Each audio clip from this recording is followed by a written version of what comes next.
বিসমিল্লাহির রহমানির রহিম। আসসালামু আলাইকুম। এটা হলো ডাটা দিয়ে চন্দন ইলিশের তরকারি। আর এই ডাটা দিয়ে চন্দন ইলিশ কী করে রান্না করলাম সম্পূর্ণ আপনাদের সাথে শেয়ার করব, না টেনে চলুন দেখি। এটা হলো চন্দন ইলিশ। আর এই চন্দন ইলিশটা ভাজা খেতে কিন্তু অসাধারণ স্বাদ লাগে। আর যদি হয় সাথে একটু মাছ তরকারি তাহলে তো মজা। তো আমি রান্না করব আর আপনাদের সাথে শেয়ার করব, না টেনে দেখতে থাকুন। তো কুটা বাছা শেষ করে চলে আসলাম রান্নায়। আমি মাছগুলো পরিষ্কার করে নিয়েছি, আর মাছগুলো রান্না করার জন্য এখানে কিছুটা ডাটা কুচিয়ে নিয়েছি। তো আমি কীভাবে রান্নাটা করব সম্পূর্ণ ভিডিওটা আপনাদের সাথে শেয়ার করব, না টেনে দেখতে থাকুন। প্রতিদিন আমাদের ঘরে ডাল রান্না করতে হবে। তো পাতলা ডাল রান্না করলে 10 মিনিট আগেই পানি বেশি করে দিয়ে ফুটাইতে হয়। তো আমি এখানে ডালটা বসাই দিয়েছিলাম, সেটাতে আমি এখন লবণ দিয়ে দিলাম। আর ডালটা রান্না করব আর এই মাছ ভুনা করবো কাঁচকড়ি আর ডাটা দিয়ে। সম্পূর্ণটা আপনাদের সাথে শেয়ার করতেছি, না টেনে দেখতে থাকুন। মাছের মধ্যে আমি একটু নুন হলুদ মাখিয়ে নেব। মাছ ভাজা করার জন্য নুন আর হলুদ দিয়ে মাছটা আগে মাখিয়ে ভাজলে খুব স্বাদ হয়। আর এটাকে বলে চন্দন ইলিশ। এই চন্দন ইলিশটা খেতে কিন্তু অসাধারণ, ইলিশ মাছের মতোই লাগে। এটা হলো গরিবের ইলিশ। তো আমি সেটাই রান্না করতেছি আর আপনাদের সাথে শেয়ার করতেছি। আমি যাই কিছু করি আপনাদের সাথে শেয়ার করি। আমার ভিডিওগুলো আপনারা অনেক ভালোবাসেন, আমি জানি। তো আমার যেমন সামর্থ্য আমি সেরকমই করি। আমি যাই রান্না করি, যাই কিছু করি, সম্পূর্ণ ভিডিওটা আপনাদের সাথে শেয়ার করি। আপনারা আমার ভিডিওটা না টেনে দেখবেন আর এরকম সুস্বাদু রান্না করে খাবেন।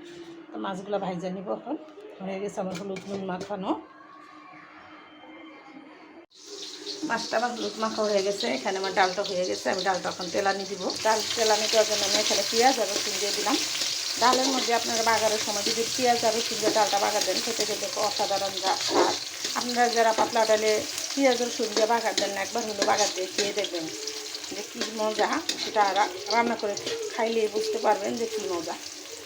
আমার ডালটা এখানে বাগার দেওয়ার জন্য আমি এখানে পেঁয়াজ আর রসুন দিয়ে দিছি। ডালটা বাগার দিয়ে দিই।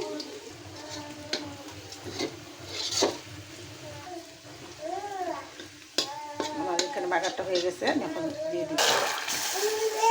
ডালটা আমার বাগার হয়ে গেছে। আমার নাতিন আমার বিরক্ত করা শুরু করে দিয়েছে। দেখেন বাবারে মারে সবারে ডাকা শুরু করছে। কে মারছে? কে কে কি করছে? আম্মু কি করছে? ডালটা আমার এখানে বাগার দেওয়া এগুলো দেখেন কত সুন্দর হয়েছে। এই ডাল দিয়ে আলু ভর্তা দিয়ে ভাত খেতে খেতে অসাধারণ লাগে। তো আজকে রান্নায় আমি যা যা করলাম আপনাদের সাথে শেয়ার করতেছি, আপনারা আমার ভিডিওটি না টেনে দেখতে থাকুন। তো মাছগুলো আমি এক এক করে এখন ভেজে নিব। আমার এই কড়াইটা আপনারা মনে করতে পারেন ফ্রাই প্যান। আমার এই কড়াইটার বয়স 35 বছর হয়ে গেছে। আমি এই কড়াইটা কিনছি। আমি এই কড়াইতেই সবসময় মাছটা যা ভাজি এই কড়াইটাতে ভাজি। আমি সামান্য একটু লবণ দেওয়ার কারণে তাওয়াটা সুন্দর থাকে, মাছগুলো সুন্দরভাবেই হবে। কড়াইটাতে আমি এক এক করে অনেকগুলো মাছ ভাজতে পারি। আমার এই তাওয়াটা কড়াইটা অনেক ভালো। মাছগুলো আমি এক এক করে উঠিয়ে দিব। একদম অনায়াসে মাছগুলো উঠানো যাবে।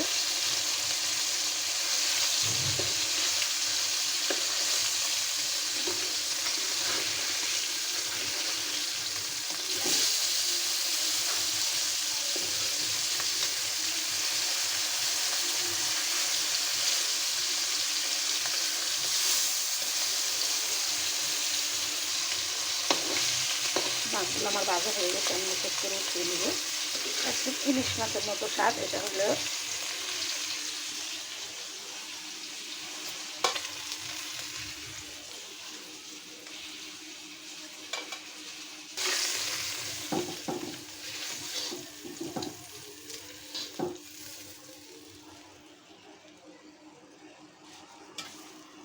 বাকি মাছগুলো আমি এক এক করে এখানে দিয়ে নেব।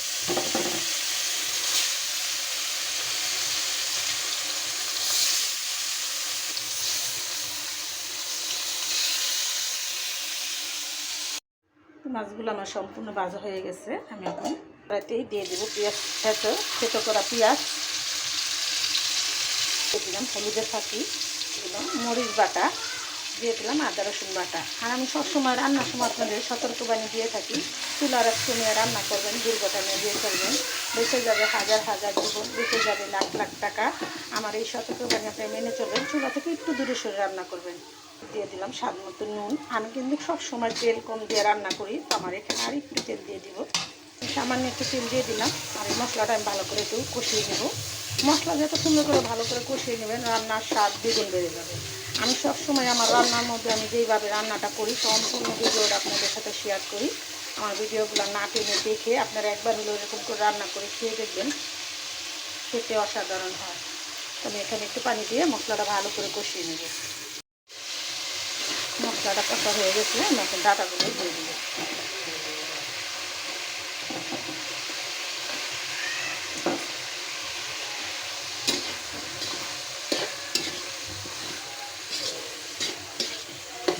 আমার মশলাটা কিন্তু এখন আমি ভাজা ভাজা করে কষাই নিচ্ছি। আমি এখন ডাটাটা দিলাম। এই ডাটাটা কষিয়ে ভালো করে কষিয়ে আমি আমার মাছগুলো দিয়ে দিই।